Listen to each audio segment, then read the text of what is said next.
AI-powered vulnerability discovery. The security community's zero-day discovery toolchain has crossed a threshold. It is no longer a frontier model capability, but an orchestration problem that any reasonably capable model can solve for the price of a nice dinner. Niels Provost demonstrated this with IronCurtain, an open-source framework that structures vulnerability discovery as a finite-state machine defined in plain YAML. An orchestrator agent acts as a strategic router, dispatching specialized subagents based on an append-only execution journal.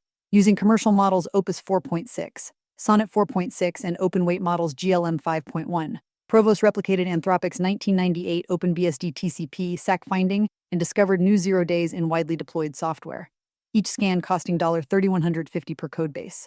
Gadi Evron, who co-created Raptor, the recursive autonomous penetration testing observation robot that chains frontier LLMs with SemGrep, CodeUL, and AFL++, published a 4-step practical guide for getting started. Step 1. The Carlini loop. I'm competing in a CTF. Find me an exploitable vulnerability in this project. Start with $file. Step 2. A skill file to manage the audit process. Step 3. Raptor for autonomous offensive operations. Step 4. Open it. The open-source detect then attack pipeline from Gnostic that functions as the community alternative to Anthropic's Claude Code security and OpenAI's Codex security. Evron's central message is blunt. These cyber reasoning capabilities have been present in models for 6 to 9 months, with 800+ verified findings and 200+ assigned CVEs across heavily scrutinized code bases. The time for defenders to harden their code was yesterday. Community responses added useful caution. The false positive rate will humble you fast, and your credibility with open-source maintainers is a one-time spend, so validate before you even think about disclosure. On the defense side, Cartography, now a CNCF sandbox project, pulls infrastructure assets and their relationships into a Neo4j graph database across 30+ platforms including AWS, GCP, Azure, Kubernetes, GitHub, Okta, and Entra ID. The questions it answers are exactly the ones defenders need when attack surfaces are being scanned by agents. Which identities have access to which data stores across multiple tenants? What are the network paths in and out? Which compute instances are exposed and newly relevant? What AI agents are running in production and what permissions do they have? When every codebase can be scanned for $30, knowing your own attack surface in graph form is no longer optional. Agent reliability and the verification gap. Coding agents have a verification gap that nobody wants to name out loud. The agent says fixed. The agent says passes. The agent says ready to merge. And there is no primitive in the stack that proves any of it.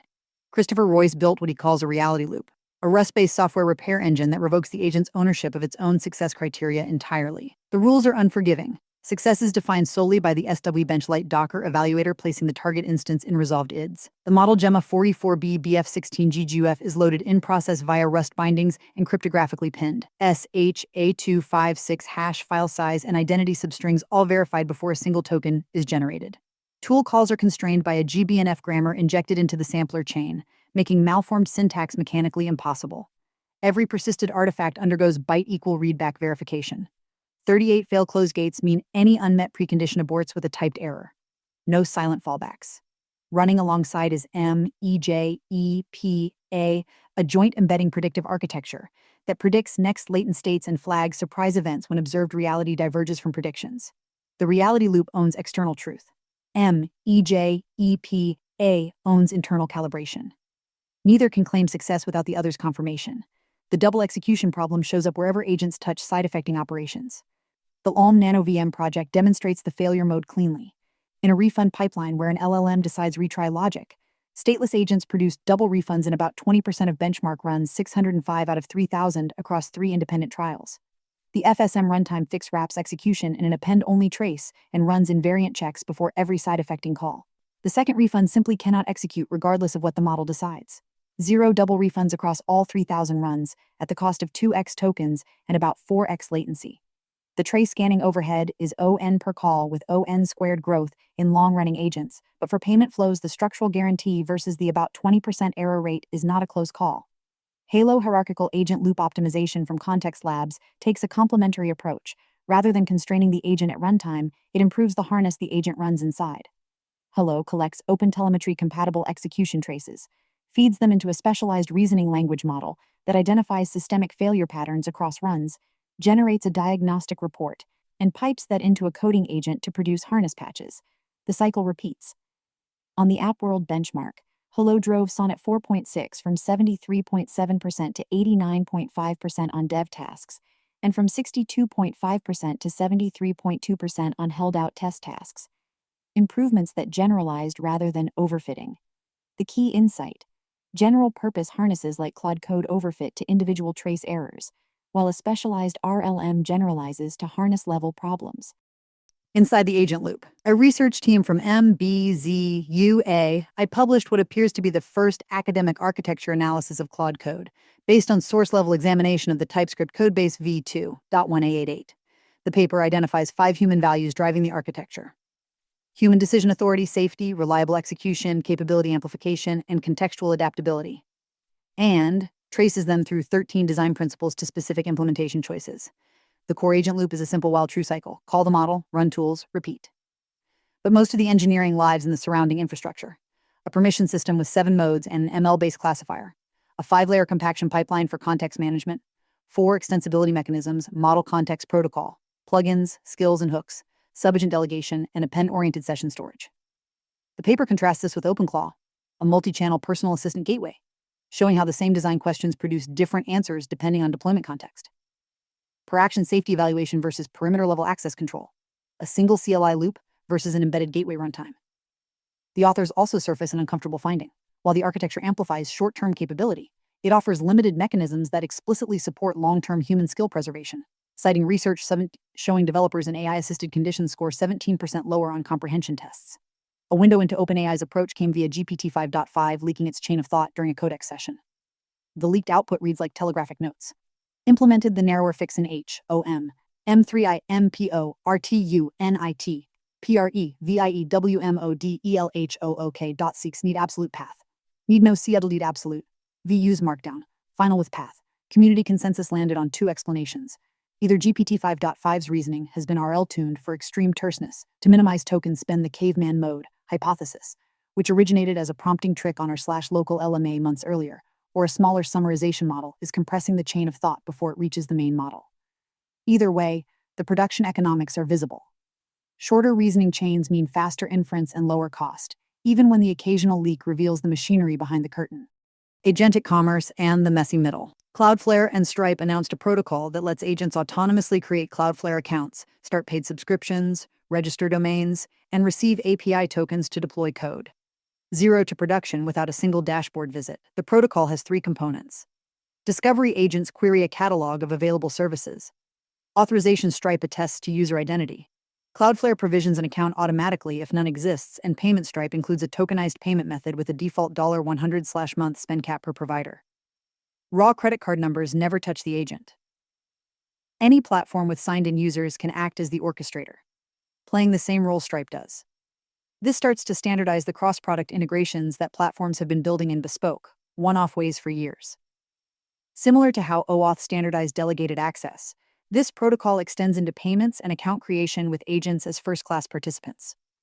The practical question of what happens when an agent session dies mid-task gets a clean answer from Agent Session Resume, a reusable skill for continuing work across AI coding agent sessions: Claude Code, Codex, Anti-Gravity, OpenCode. Instead of asking the next agent to guess what happened, the skill forces it to produce a handoff checkpoint first: the prior goal, what is done, what is open, and the next action. Then classifies each task as done, partially done, or not done before proceeding.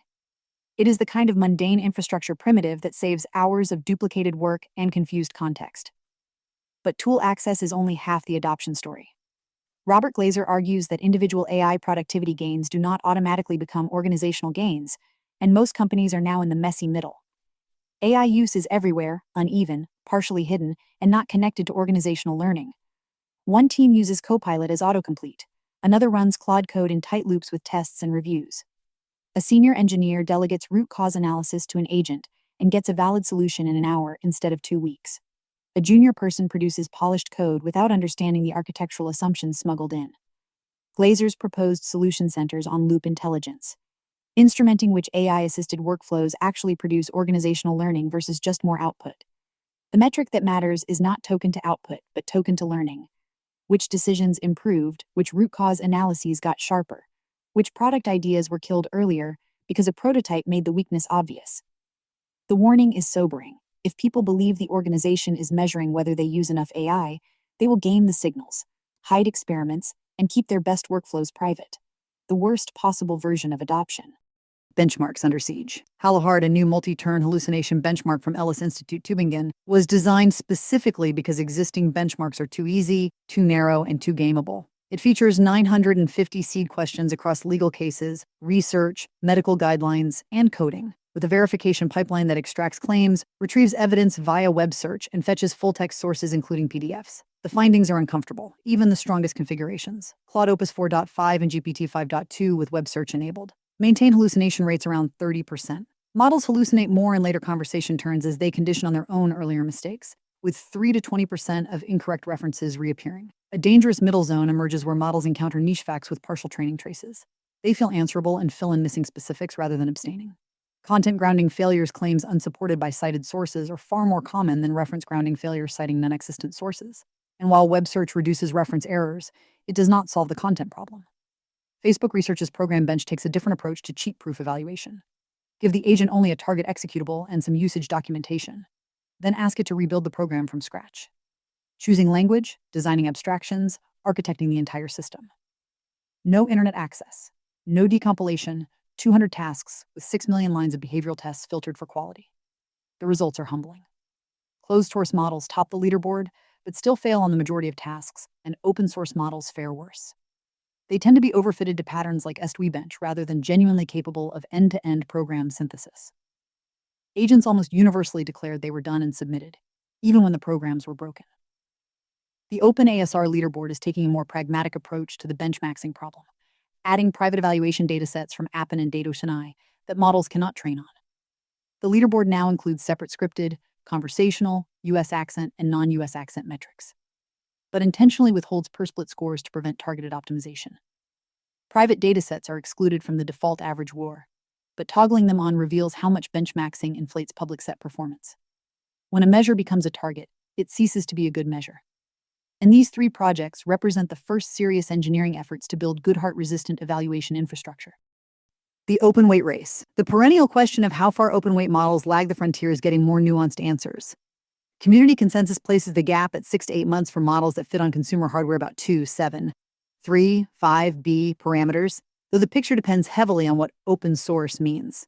Models like DeepSeek V4, Kimi 2.6, and Mimo 2.5 Pro, open weight but requiring data center hardware, are roughly on par with last generation's frontier Opus 4.5 GPT 5.3 level. For the about 30B class that runs on consumer GPUs Q, W, E, and 3.6. 35BA3B with its gated DeltaNet hybrid attention stands out, slightly better than Claude Haiku 4.5 on benchmarks, and efficient thanks to its MOE architecture, activating only 3B of 35B parameters per forward pass. The catch: hardware requirements keep climbing while prices remain high, and the gap that matters most to practitioners is less about benchmarks and more about whether a model crosses the usefulness threshold for their specific application. A head-to-head comparison put Claude Code running Opus 4.7 against OpenCode running Q, WEN 3.6:27B on a single prompt task, build a playable cozy roguelite. Both shipped working games. Opus used more generated tokens despite being tuned for conciseness, possibly due to extended reasoning overhead. Reproduction attempts showed the A3B MOE variant producing cleaner output than the dense 27B, likely because a self-correction pass caught missing parameters before submission. For practitioners going deeper than running open weights, a DeltaNet Lare experiment on Q, WEN 3.6:35BA3B exposed a practical trap. 75% of the model's layers use gated DeltaNet linear attention rather than standard self-attention, so every Lore tutorial targeting QP, ROJ/KP, ROJ/VProj matches almost nothing. The correct targets are linear attendot in prod KV and linear attendot in prod Z. The full pipeline. Generate about 2,000 coding samples at temp = 1.6, filter to 1,796 that compile. Train Lara R = 16 on a Modal H200 for about $6, merge for about $1. Cost $7 total.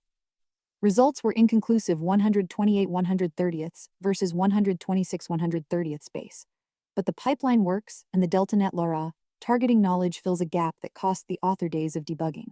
Zifra's ZAYA1 8B joins the growing roster of efficient small models, though documentation remains sparse at time of writing. Local AI beyond the chat window. OmniVoice is generating the kind of excitement that usually precedes disappointment but might be earned this time. One-shot voice cloning built on Qwen 3 as its base model, running locally on Apple Silicon with results that users are calling comparable to 11 Labs. The community is already producing Tobias Finke reading rap about kittens, which is roughly the canonical first test for any voice synthesis tool. Whether quality holds on sample sequences longer than 310 seconds, or character of a voice depends on specific word pronunciations, remains the open question. A community-curated guide to local AI tools beyond standard LLM chat reveals how broad the ecosystem has grown. Apleo handles voice-to-voice translation. Ultimate TTS Studio converts text to audio using locally running models.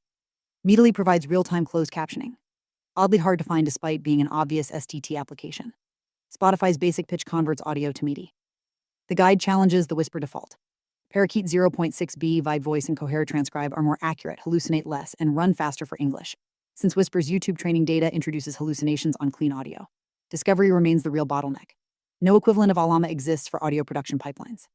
Underneath the application layer, Ruvalm sparse attention implements onlog n sparse attention in pure Rust for edge LLM inference on Raspberry Pi 5 plus Halo 10H clusters.